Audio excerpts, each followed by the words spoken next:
और बहुजन नायकों को समर्पित दलित दस्तक का 2024 का शानदार बहुजन कैलेंडर आ चुका है।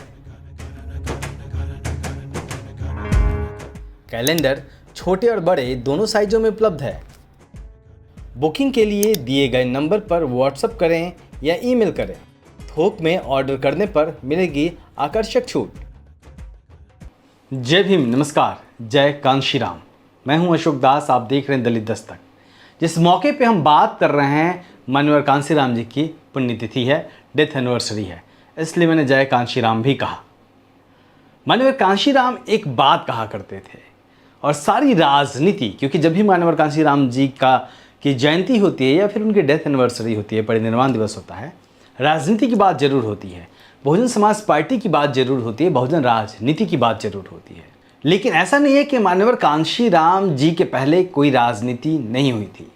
माननीय कांशी राम जी के पहले भी तमाम लोगों ने राजनीति की थी। बहुजन समाज के लोगों ने राजनीति की थी, दलित समाज के लोगों ने राजनीति की थी। बाबा साहब डॉक्टर अम्बेडकर ने खुद अपनी पार्टी बनाई थी।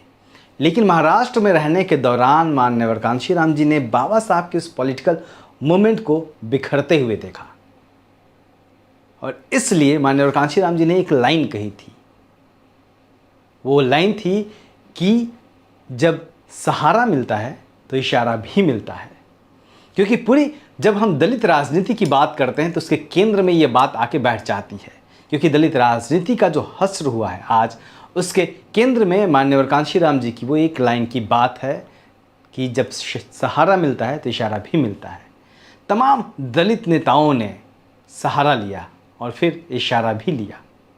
यही वजह रही कि दलित राजनीति, अम्बेडकरवादी राजनीति खड़ी नहीं हो पाई। लेकिन जब मान्यवर कांशी राम आए तो उन्होंने तय किया कि ना ही वो सहारा लेंगे और ना ही वो इशारा लेंगे। यही वजह रही कि मान्यवर कांशी राम जी ने जमीन से राजनीति शुरू की। एक नोट एक वोट का सिद्धांत लेकर आए। वो किसी धन्या सेठ से पैसे मांगने नहीं गए, वो किसी बिजनेसमैन से पैसे मांगने नहीं गए, किसी से समझौता करने नहीं गए कि मैं जीत गया तो तुम्हारे लिए ये करूँगा। माननीय कांशी राम जी ने अपनी ही बस्तियों में, दलित बस्तियों में, अति पिछड़ों की बस्तियों में, पिछड़ों की बस्तियों में, अल्पसंख्यकों की बस्तियों में घूम घूम कर एक एक रुपये इकट्ठा किए और उससे अपना चुनाव लड़ा। उनका तरीका साफ था कि जितने नोट मिल गए समझ जाओ उतने वोट भी मिल गए। थोड़ा बहुत का अंतर रहता होगा। और इसी बिना सहारा लिए और बिना इशारा लिए माननीय कांशी राम जी ने बहुजन राजनीति को इतना बड़ा बना दिया कि बहुजन समाज पार्टी आज के वक्त में चाहे जितनी भी कमज़ोर हो गई हो या फिर उसको लेकर जितनी भी बातें की जाती हो, तमाम राजनीतिक दलों में, चाहे वो कांग्रेस हो, चाहे बीजेपी हो, चाहे अन्य तमाम पार्टियां हो जो अलग अलग प्रदेशों में चल रही हैं, बहुजन राजनीति, बहुजन राजनेता, दलित समाज के नेता केंद्र में आ गए। उनकी पूछ होने लगी, उनकी बातें सुनी जाने लगी।